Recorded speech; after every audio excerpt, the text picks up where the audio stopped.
வரகாத்துஹு. தாலிம்ல எப்படி அமரணும் அப்படிங்கறத பத்தி நான் இப்ப சொல்ல போறேன்.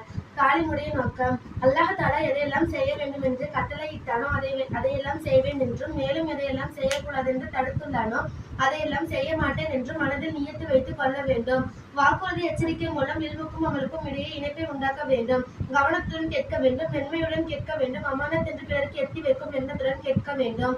தாலிமுடைய அரபுகள் தலை நிறைய துணி போட்டு அமர வேண்டும், அத்தையாத்து போட்டு அமர வேண்டும், நெருங்கி நெருங்கி அமர வேண்டும். நெருங்கி நெருங்கி அமர்வதனால் நம்முடைய உள்ளங்கள் தீனுடைய விஷயத்திற்காக இணைகின்றன. இடமிட்டு இடம் அமர்வதனால் அவ்விடத்தில் ஷைத்தான் அமர்ந்து தீனுடைய விஷயத்தை கேட்க விடாமல் தடுத்து விடுகிறான். கேட்கக்கூடிய விஷயங்கள் எத்தனை முறை கேட்டிருந்த போதிலும் புதிதாக கேட்பது போல் ஆர்வத்துடனும் ஆசையுடனும் கேட்க வேண்டும். நாயகம் ஸல்லல்லாஹு அலைஹி வஸல்லம் நம் முன்னால் சென்று பயான் செய்து எவ்வளவு கண்ணியத்துடன் கேட்பார்களோ அதே போல் அவர்களுடைய பேச்சாக இருப்பதால் அவ்வளவு கண்ணியத்துடன் கேட்க வேண்டும். எந்த மனிதன் என்னுடைய வார்த்தையை கேட்டு அதை மனதில் பதிய வைத்து அதன்படி அமல் செய்கிறானோ அவனுடைய வாழ்க்கையை அல்லாஹ் தஆலா செழிப்பாக்கி வைப்பான் என்று நாயகம் ஸல்லல்லாஹு அலைஹி வஸல்லம் அவர்கள் கூறியுள்ளார்கள். நாயகம் ஸல்லல்லாஹு அலைஹி வஸல்லம் அவர்கள் பெயரை கேட்டால் ஸல்லல்லாஹு அலைஹி வஸல்லம் என்று ஸலவாத் கூற வேண்டும். சஹாபாக்கள் பெயரை கேட்டால் ரலியல்லாஹு அன்ஹு என்று சொல்ல வேண்டும். சஹாபி பெண்மணிகள் பெயரை கேட்டால் ரலியல்லாஹு அன்ஹு என்று சொல்ல வேண்டும்.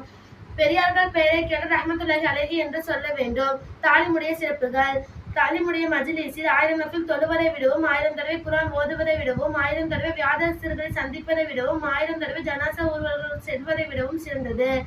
தாலிமுடைய மஜ்லிஸில் ரஹ்மத் எனும் மலக்குமார்கள் சூழ்ந்து கொள்கிறார்கள். ரஹ்மத்துடைய சக்கினத் எனும் மன அமைதி கிடைக்கிறது. தாலிமில் அமர்ந்திருப்பவர்களை பற்றி அல்லாஹ் தஆலா தனது நெருக்கமான மலக்குமார்களிடம் பெருமை பாராட்டி பேசுகிறான். கேட்டதன்படி அமல் செய்யக்கூடிய பாக்கியத்தை அல்லாஹ் தஆலா நம் அனைவருக்கும் தருவானாக. ஆமீன் ஆமீன்.